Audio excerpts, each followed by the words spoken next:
A good Tuesday, everybody, and welcome to the Volquest podcast. It's presented by Exterior Home Solutions. Give them a call today at 865-524-5888 for a free estimate. ExteriorHomeSolutions.com.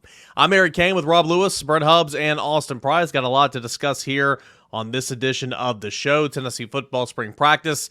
It is officially over. The orange and white game has come and gone. We had official visitors in for via the transfer portal for Tennessee basketball. Football transfer portals opening up. It opened up on Saturday. And the NCAA hearing for the university against the NCAA, Jeremy Pruitt, Derek Ansley, etc. All that is happening in Cincinnati later this week. So let's start with football. Spring practice, Austin Price.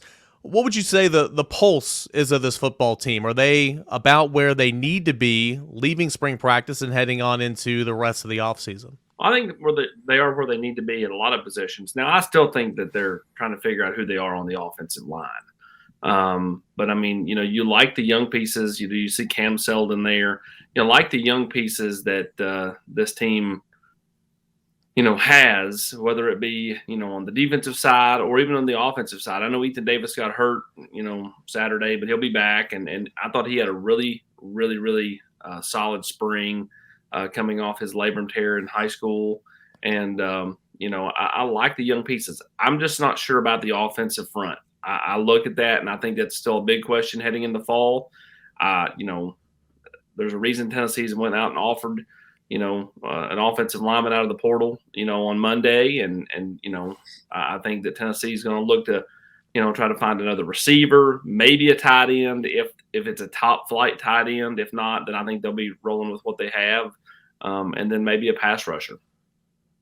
Yeah, I think it's going to be interesting to see how active they are and what becomes realistic or doesn't become realistic in the portal in this back window. Part of that depends on who's leaving Tennessee's program as well. The bottom line for me, in terms of spring practice, they're leaving with the same questions they had when they entered spring practice, which, Rob, is no shock to me. I don't think there's any way anybody thought the offensive line was going to get settled in 15 practices. And the same for the secondary. Do they have more pieces to pick from in the secondary? Absolutely they do. What does that shake out? How does that shake out? We'll see. Rob, I feel a little better about him at guard on the offensive line than I do at tackle, but it's no surprise that there's no answer at those two spots right now.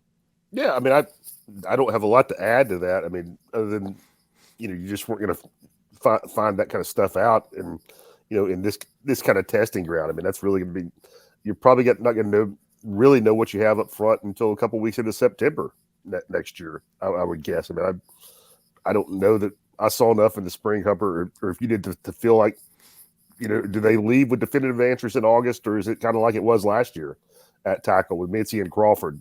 Feeling like, you maybe don't have a perfect solution, but you have a couple guys you feel like you can get by with.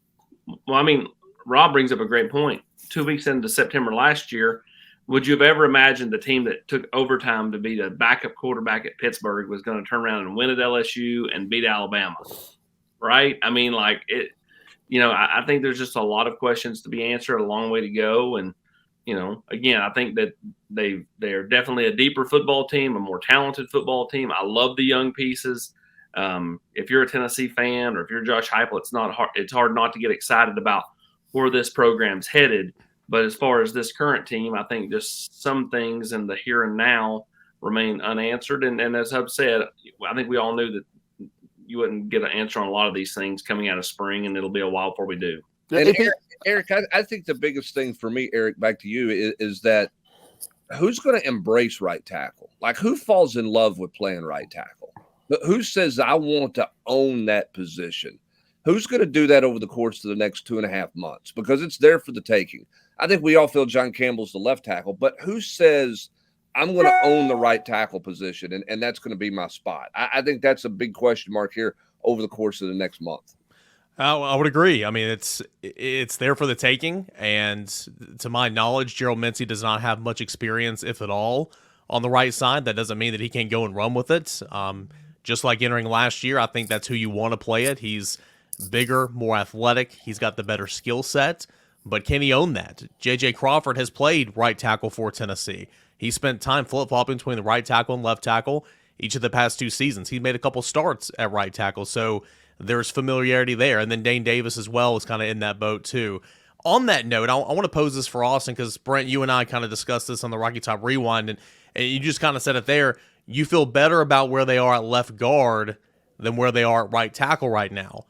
Austin, do you feel the same way, knowing, sure, you got to go claim that right tackle spot, someone's got to step up and take ownership of it, but the two guys and really the three guys that are in contention there, they played. They know this offense. They played a whole lot of football for you. Whereas left guard, Ollie Lane can be in that category, but it's really just wide open.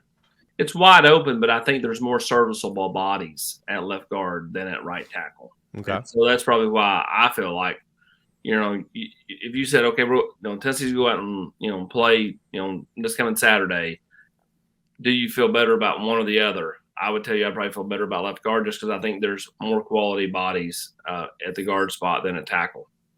Well, and I think too, you can help at guard more than you can help at tackle. I know you can chip with a back and a tight end, but you can have a defensive end wreck not just a series; they can wreck a whole game off against a tackle who's suspect in pass protection. Rob, we've seen that. Derek Barnett's done it to other teams. We've seen people do it to Tennessee. At the guard spot, you can, quote, survive and maybe be just sort of okay there. It's hard to just be average at best at tackle in this league and survive. Well, I mean, I'm not saying it's going to be this way every year, but it's not exactly uncommon. I mean, just look at if you're talking about Survive Hubbard at the top of the league. I mean, look, just in the last couple of years, who you had to block if you wanted to win the Will Anderson, Walker, the kid that just went first in the draft to Jacksonville from Georgia, draw to Blake. But I mean, you're talking, yeah. I mean, you're gonna have to block to beat the to play in Atlanta and win. It's not hyperbole. I mean, you're gonna have to have tackles that can block first round NFL draft picks and win those battles. Yeah, I think you're exactly right in terms of you're more on your own at tackle for sure than you are at guard because you have a little bit more help. That's a really kind of good point whenever you think of this. Despite having maybe more experience of those guys trying to play tackle right now, you get more help on the inside. And so that's a really good point. Surprises of spring practice. Were there any for you? Are you leaving, Austin, pleasantly surprised with this position group or this player? For me, it's Deshaun Bishop. Not that, he's a good, solid player because I always knew he was. It's that he had as much success this spring as he did. And I think I'm pleasantly surprised with Cam Seldon's last week or so of spring ball. It felt like things started to click for him more. I was floored when he walked up there and spoke to the media as well as he did Saturday. Again, this kid gave 3-word answers, in high school. I mean, I'm the king of the video interview, right? And there's a reason I wrote his commitment in the story. I mean, we wrote James Pierce's too. Yeah, it's just not his forte, but credit Martin and them for coaching him up well, and like he went in there and handled himself and gave good quality answers and was really impressive. Yeah, I mean, I think that for me, it's by the way, Cam Seldon, I still remember him riding a scooter around Knoxville at the end of his visit for like an hour at a time. But for me, it's the whole tight end position. From the standpoint of they've been more physical than what I thought they would be. With the first week of practice, first couple of days of practice, I looked at McCollin Castles. I wasn't sure, how physical can he be. Ethan Davis is much bigger than I thought. I thought Ethan Davis athletically could catch the football, but how physical could Ethan Davis play? So for me, the position that has surprised me through 15 days is the tight end position. I don't know that they're great at that spot right now, but I think they've got multiple weapons, multiple guys who can play in some different roles. They're better there coming out of spring than I thought they would be because Davis is further along than I thought. Now, this injury is going to set him back. We'll see what that ends up being in terms of how big of a setback. But he's further along physically than I thought he could be. And I think Castles is going to be able to hold his own fine in the SEC. And for me, you guys saw a lot more than I did while basketball was finishing up. But just, at the end, I want to reinforce what AP said. I was really impressed with Seldon, and just I'm like a lot of us. I'm always hesitant to pump pump the new kids up too much, but probably the freshmen. I thought there were several guys that looked legit that I think will be able to help in the fall, and I don't think you always necessarily feel that way coming out of spring. I mean, Caleb Herring looks like $1 million. Nathan Leacock looks like an SEC wide receiver, and Selden, physically that kid's just different. AP, you might not know the answer to this, but we know that Cam Selden's been dealing with a bit of a shoulder throughout spring practice. Looked like it was bothering him a little bit. You couldn't tell from his play in that orange and white game. Do you kind of know where he is with the shoulder right now?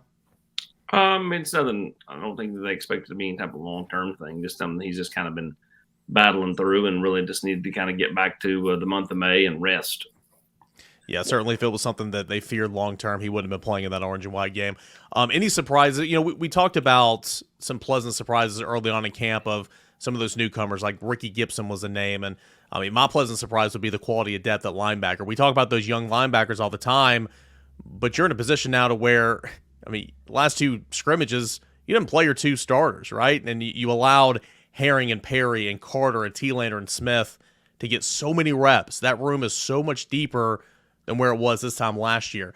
But any surprises in the secondary from the course of day one to the ending of spring practice to where you think they move the needle, Brent, and they're going to be a real factor for Tennessee come the fall, whereas maybe they saw some playing time or maybe they're new to the team for this year? We'll see. I've said this on the last couple of podcasts. I think they've got depth at corner. I know Jerry Mack said iron sharpens iron. Better not take a day off. If you're a corner, you better not have a bad offseason. You got Gabe Judy Lawley, who knows how to play in this league and knows what to expect. I think Danico Slaughter has embraced that position. Some of those other guys need to, and not that they're doing bad, those young guys certainly, but the Warren Burrell, you got to get healthy and get on the field, and get back out there and get to work. And so I don't know how that's all going to shake out. Are they going to take athleticism over experience? Are they going to hybrid that, or what are they going to do there? I'm a little surprised Jordan Thomas didn't make more noise in spring. I think part of that's because they had him at both positions. He was playing star and he was playing safety, which I was a little surprised that they made that move, Austin, because I think if they have an injury to Mary McDonald, Wesley Walker is going to star because that's where he played a bunch of football in the ACC. So I'm not sure how much they helped Jordan Thomas get settled in somewhere and really take off and run. So we'll see where he's at. And again, are they going to take athleticism over experience over athleticism, or are they going to try to blend the two out there in trying to find their best five? If I know them, I think they'll just go with the old heads and everybody will be pulling their hair out. I second that opinion, AP.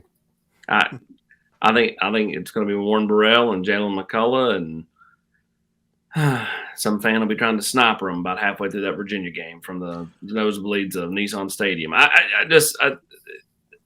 I just continue to beat that horn. Like, if they want to take a step, the secondary's got to look different. You can't keep doing the same thing over and over again and expect a different result. That's the definition of insanity. And right now, that's what it feels like coming out of spring to me. It just feels like, that's where we're headed. Is there'll be a lot of the same that we've seen, and we'll see if anything changes. But right now, I just have a tough time seeing it. But are you at least in a spot to where now, say you roll those, say McCullough's out there, snap one. Yeah, they're way deeper. They're just way deep. Again, it's about making the trigger and pulling the plug on it, right, Hubs? Yeah, again, we'll see how they blend that and how they go about their business there, where they trust some of those guys. I will say this, and I think this is a good thing. This spring, Kamal Hadden made no noise. Oh, yeah.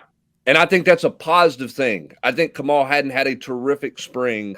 I think Kamal Hadden is doing things on a daily basis better than he's done it since he's been at Tennessee. I was in the camp that Kamal Hadden probably wouldn't be here at Tennessee. Everybody. All said and done.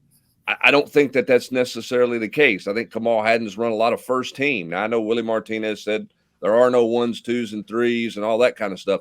But Kamal Hadden quietly, which is a positive, had a really good spring for Tennessee, which only adds to that depth in the secondary at the cornerback position. Now, Does that mean you move Danico Slaughter? Do you feel like you can move him to somewhere else? Does he stay at corner? Is there more flexibility there? I don't know how all that shakes out, but he's an X factor that I kind of didn't think would be a factor ultimately for 23, and I think he's going to be. Well, what's he going to do between now and August? Sure. Like, I mean, it's kind of like I was talking about this to somebody over the weekend, and I'm like, Kamal Hadden is like the deer or the turkey that knows it's not deer or turkey season, and they come out and they're out there eating in the fields because they know they can't get shot. So it's like you knew, like, hey, if I just keep my head down, I don't do anything, everything's gonna be just fine. And he kept his head down and didn't have any problems.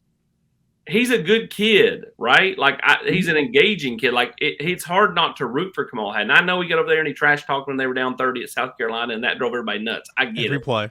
But he's not a bad kid. It's just, he just sometimes doesn't think, and doesn't, know time and place. And so, if he can kind of keep his head down and do it long term and not just for this little body of work in spring, when this window closes, when the transfer window closes, then I think Kamal will help this team in the fall 100%. I think it just all boils down to the want to. Well, and I think Gabe Jeudy-Lawley's big for not just Kamal Hadden, but he's big for all those young corners this summer, Eric. I think when you talk about learning how to work and all the little things that you have to do, staying on top of things, the one thing, and you can watch it on Vol Club Confidential, you can have any conversation you want to have. Gabe Jeudy-Lawley is a mature pro. I mean, he's a dude. He's a guy. He's not a kid. He's been through the wears and tears in a couple of different places, has adapted all those things. I was super impressed both with him and Keenan Peely in spring with the work they put in with the younger guys, little tips and little discussions between reps, between periods. I think Gabe Jeudy-Lawley is important for this secondary and the corners this summer, not just necessarily for him on the field in the fall, but the development of those guys this summer and doing all the little things and the extra work you have to do to get ready to play in this league. He's just a pro. He's a veteran. He's played in this league for several years, went to BYU.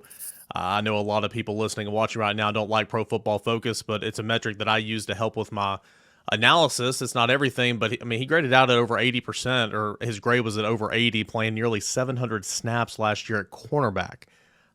Dude just plays. Like, he knows the position so well. And so that kind of, leads me into where, if he's a starter, if he's not, if Warren Burrell's out there, if Tank McCullough's out there, whatever, and kind of what we were talking about just a minute ago, Austin, Rob, I just feel like you won't be so hesitant to say, all right, you're getting beat, get out of here, let's go, so-and-so get in the football game.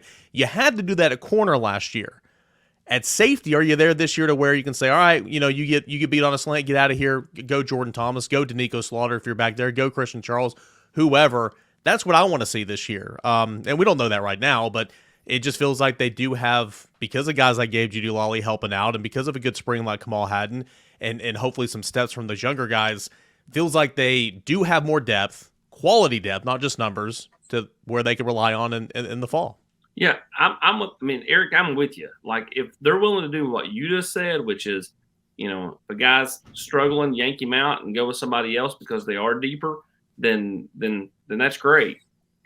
I just got to see it, right? Yeah, like, that's how it should be, because they are a much deeper secondary. They got more bodies back there than anybody.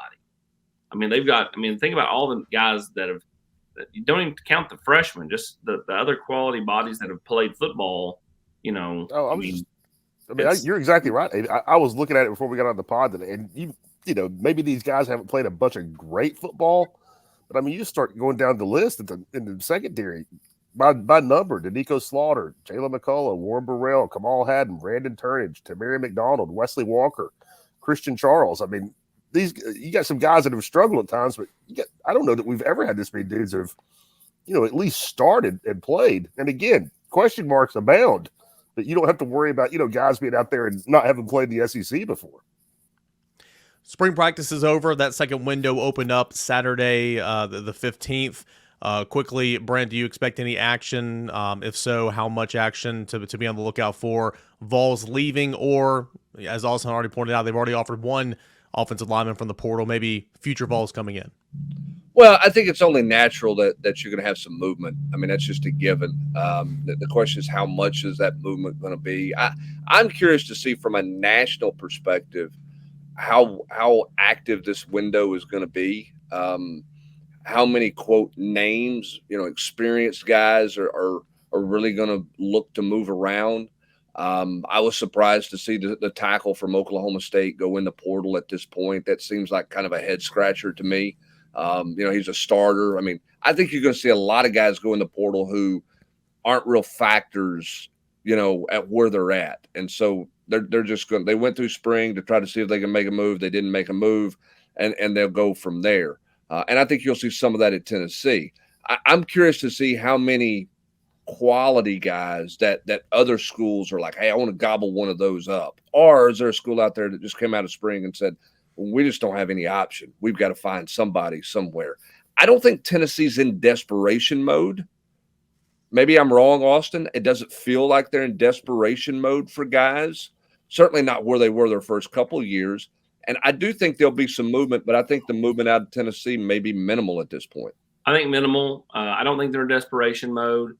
I do think that for Tennessee,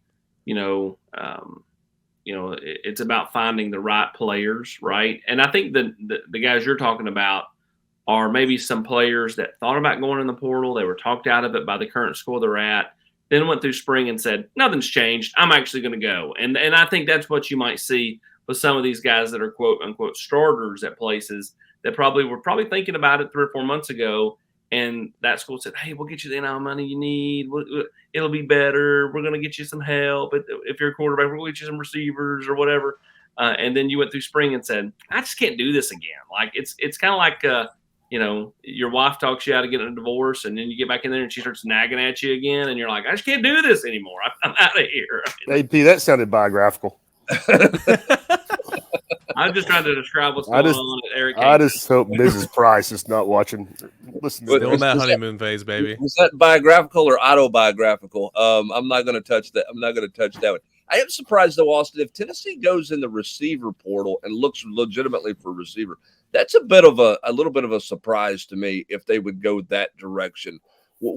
If they went there, the guy would have to be a rock star, right? I mean, what is the nice play, Eric? What would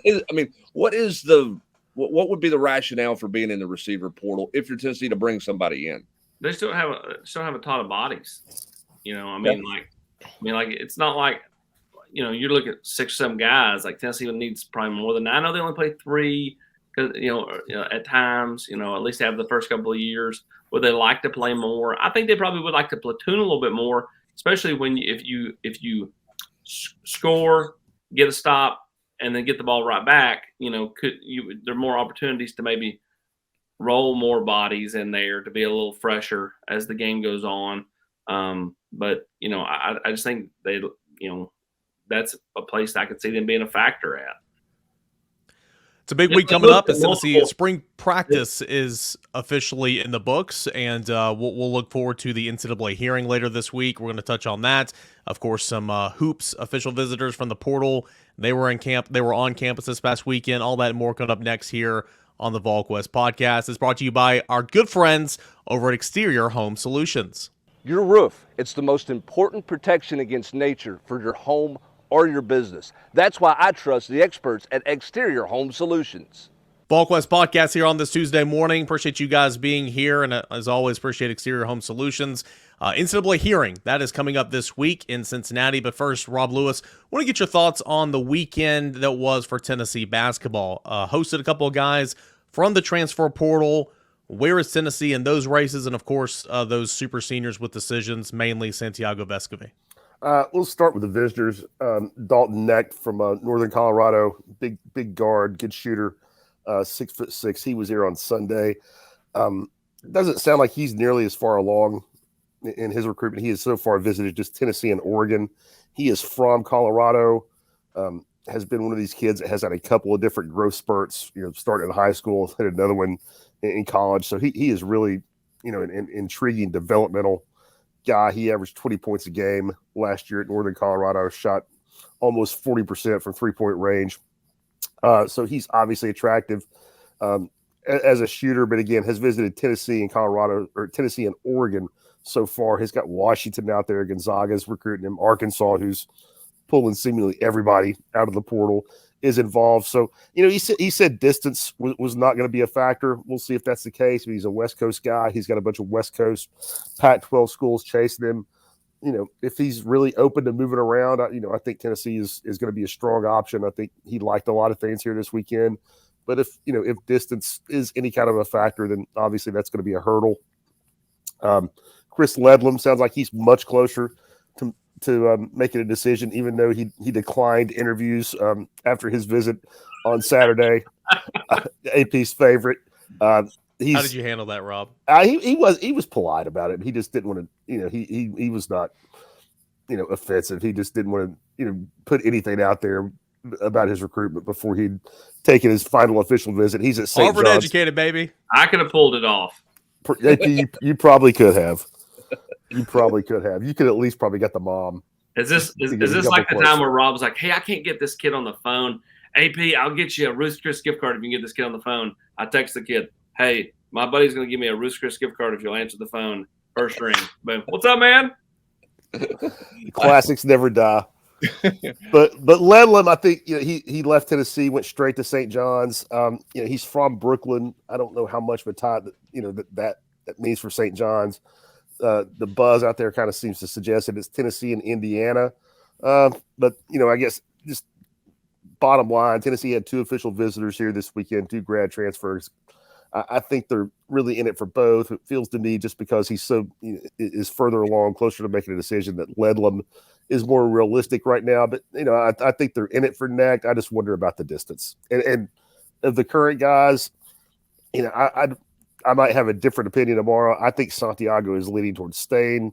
I think Josiah is leaning towards going. And again, I may hear something this afternoon that makes me feel differently, by supper time. Rob, is there anybody else on the horizon from a transfer standpoint, or is there one of those reclassification guys out there looming that nobody knows about that suddenly is, pops up a year early and ends up out of school in August, much like Zakai Ziegler did? Is there either one of those type things floating around right now? Transfer wise, for sure, Jordan Gainey, who just happens to be the son of associate head coach Justin Gainey, is in the portal for USC Upstate over outside of Greenville. If he stays in the portal and really decides he wants to change, I think it'd be a surprise if he ended up anywhere besides Tennessee. Really good shooter, has been really productive in his first 2 years over there. Obviously, it would be a step up in competition. As far as a reclass guy, I don't know any of those right now, but nobody knew who Zakai Ziegler was until July. I would, and again, I don't know anything on any name, but given this staff and some of their ties, I would also not ignore the international market either, and somebody popping up there either this spring or further in the summer. I would certainly not ignore that as a possibility. Grant Ramey says the longer this thing goes with Santi, the more and more it seems like he's coming back. Would you agree? Yeah, I mean, I think he wants to stay. I think he's is leaning that way, and I think we're probably being naive if we don't think NIL has something to do, will play a role in that. So I think that's also going to be a factor. I was told that since we were never able to work out a date on Vol Club Confidential, he wants to come back to do that show next fall. That's just, feels like that'd be a big hole in his resume for his career. Yeah. He needs that on his reel. He needs to sit down with Austin Price for his media reel, Rob Lewis. Hey, I'm big in Uruguay, baby. All right, guys, let's shift gears. The final topic here on this Tuesday. Big time stuff coming up later this week. The NCAA hearing with the University of Tennessee. Former head coach Jeremy Pruitt, former defensive coordinator Derek Ansley is going to be at Cincinnati. Brent Hubbs kind of set the scene going into the week, what to expect. And of course, the whole bowl ban thing is being thrown out there again. Kind of what are your thoughts entering the week and how this will play out? Well, I mean, this is very procedural. This is the NCAA doing their due diligence, wanting to be procedural. They have not had many of these opportunities in terms of having hearings because of COVID. Remember, they were not on the road doing any interviews during this process. They had to use the third party lawyers and sit in on the Zoom calls because the NCAA didn't allow them to travel. So I think part of this committee wants some FaceTime with the powers that be and the people that are involved in this case. Obviously, that's Jeremy Pruitt. That's Tennessee in general. Donde Plowman, Tennessee's chancellor. Philip Fulmer. So we'll see, kind of what takes place from this and what happens and where it goes from there. They're going to start on Wednesday morning. That'll be a full day on Wednesday in Cincinnati. I expect it to be a full day basically on Thursday. I don't know that there'll be a need for anything on Friday. I think the hope is that this thing gets done sometime. The hearing gets wrapped up Thursday afternoon and everybody can depart and head to the house. And then you wait the 6 to 8 weeks or so before you get a ruling. Once you get a ruling, Austin, then you can appeal the ruling. You can do you can do various sorts of things there, and we'll go from there.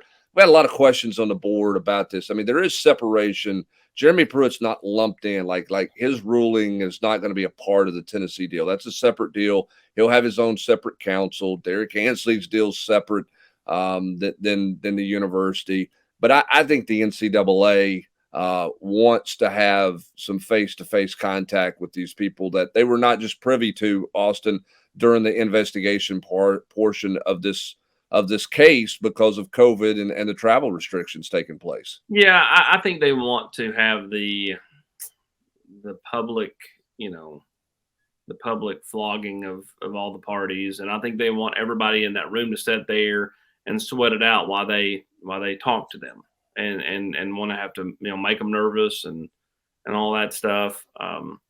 Again, like let's say Coach Pruitt's happy with whatever they give him. Tennessee's not. Tennessee appeals. It doesn't slow down Jeremy Pruitt. Vice versa. If Tennessee's happy and says, "All right, we're ready to move on," we'll accept the punishment. We'll give you the few more scholarships and $3 million fine or whatever it is. And Jeremy Pruitt's like, "No, I'm not happy with mine. I'm gonna appeal." It doesn't slow Tennessee down. So,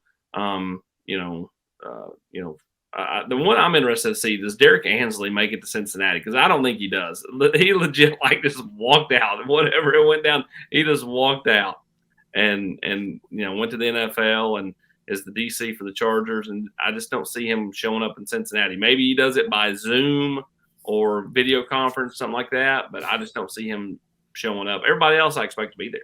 Yeah, I agree with you. And again, this is procedural. There have been some committees that have signed off on things, and that's why Tennessee was optimistic that this would get done months ago. And then this committee here just said, no, we're not signing off on anything. We want to go through everything, and we'll see what the end result of that is. Tennessee, I think, feels prepared. I think they feel confident in how they've handled all of this, the changes that they've made.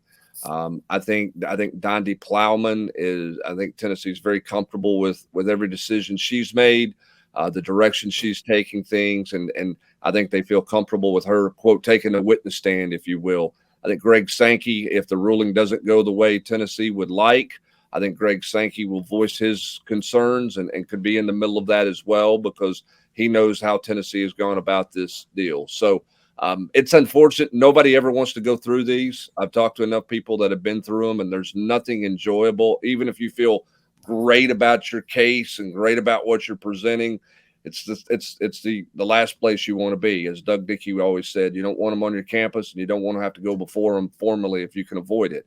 Tennessee did everything they could to avoid it, but here's where we stand, and we'll see how things get cranked up on Wednesday. Well, as we've long talked about, the NCAA has so many reasons why they should handle Tennessee a certain way, because Tennessee did open up the doors. They did say, here's everything we got. Here's all the incriminating evidence against, everybody.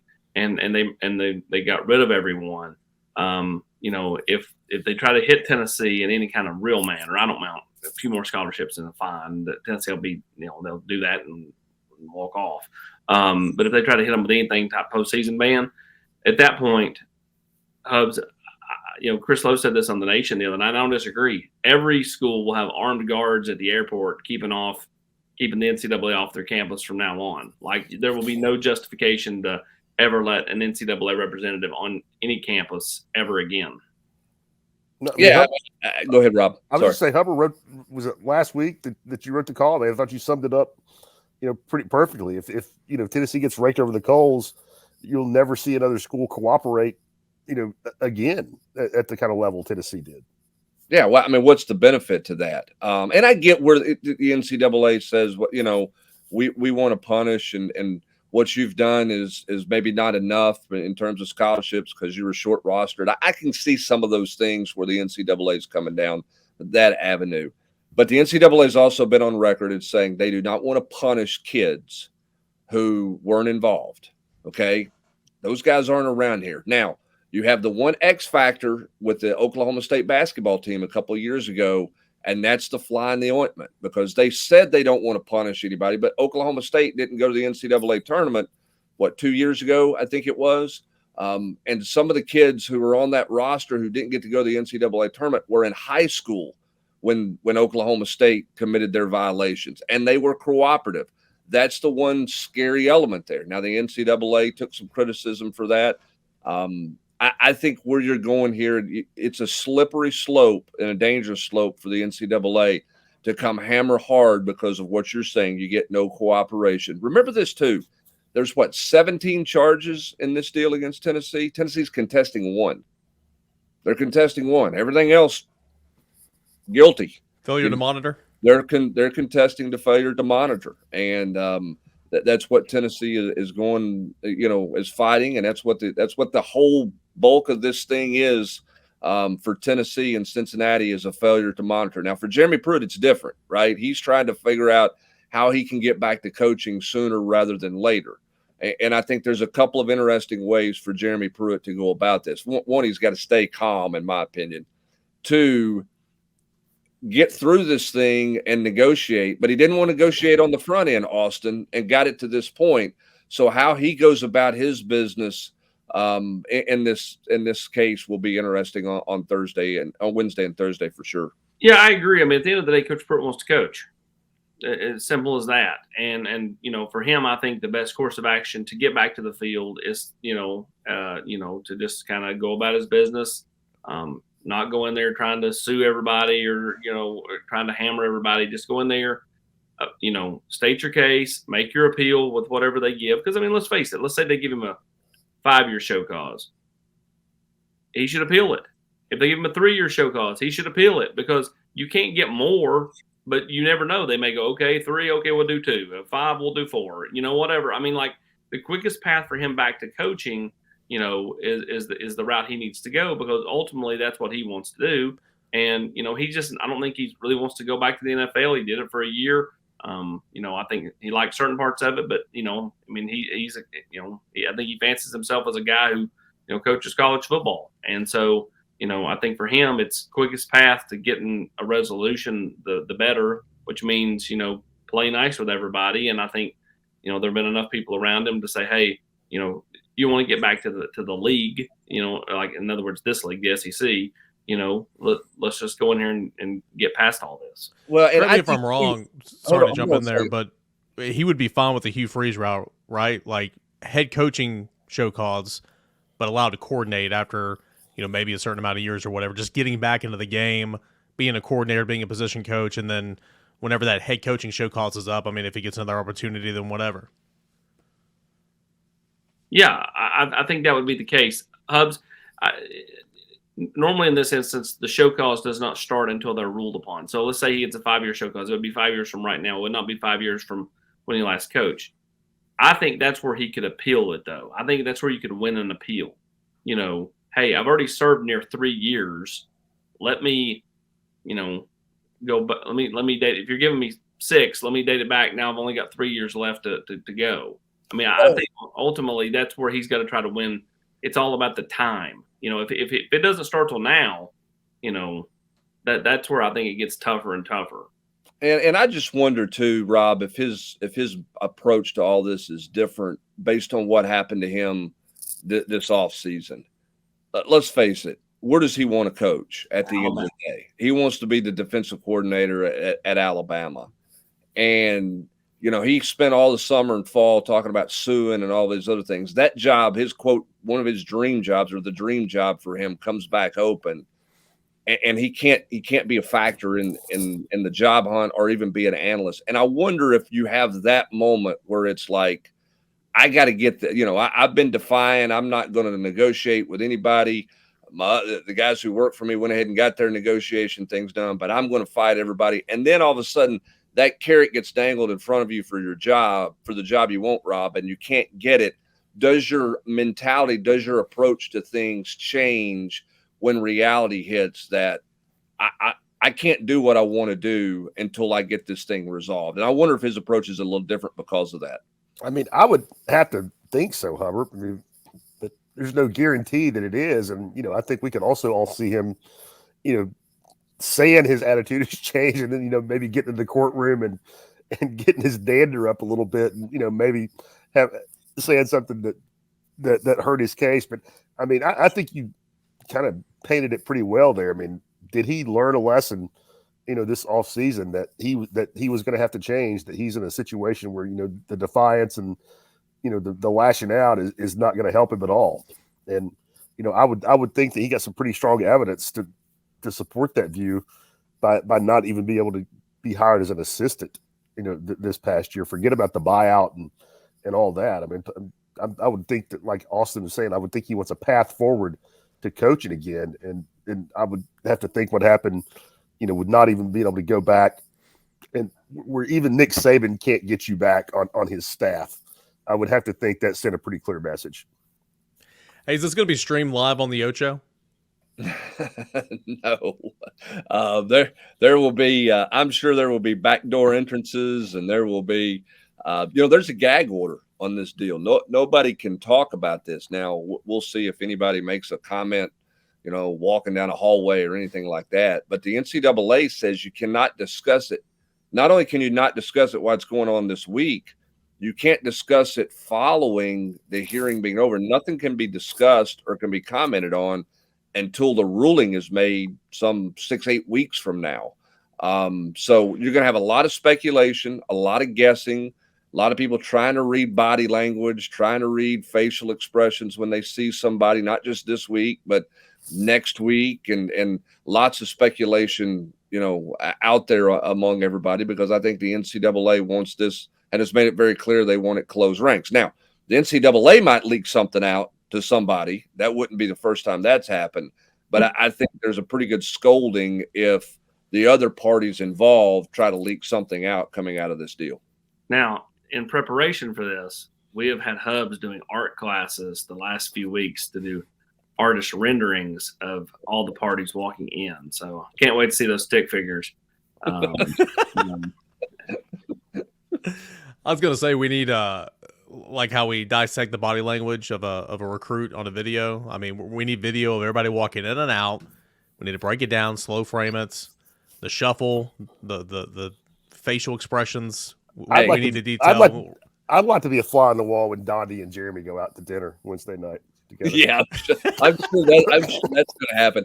But I'll say this: I mean, lawyers, PR people that involved with this, they have had and will have discussions with everybody about what to wear, how to look, how to help, how to carry yourself. All of that stuff is a part of this process and getting ready for this hearing and going through the hearing itself. I mean, that is something legitimately that they discuss, because people are going to try to dissect body language and dissect, whether you're on the stand in the room or whether it's just standing outside the room or whatever. That's the way it's going to be. Now, Danny White's going up there, and I'll throw this out there because we see a picture of him up there. I don't know why they want to talk to him. He wasn't here for anything, so I'm not sure exactly what he's going to have to say when it's all said and done. That's why I wonder if this thing's really going to go 3 days, because there's really 3 people you want to talk to, right? Jeremy Pruitt, Dondi Plowman, Philip Fulmer. Derek Ansley would be the 4th. Outside of that, I don't know how many other people you need to bring to town to have a conversation with them about anything. But we'll see. Should be an interesting week. We'll see what happens. The NCAA hearing with Tennessee, Jeremy Pruitt, Derek Ansley, all that good stuff. That is coming up later this week. Tennessee football spring practice over with and done with. Go check out all of our coverage over at Volquest.com. Transfer portal season for hoops, as well as the second window for Tennessee football. All that plus recruiting 24/7 all day long at Volquest.com. For Brent Hubbs, Austin Price, Rob Lewis, I'm Eric Kane. A big shout out to Exterior Home Solutions for making this possible. Give them a free you can get a free estimate by giving them a call today at 865-524-5888. Appreciate you guys for tuning in to the Tuesday Volquest podcast.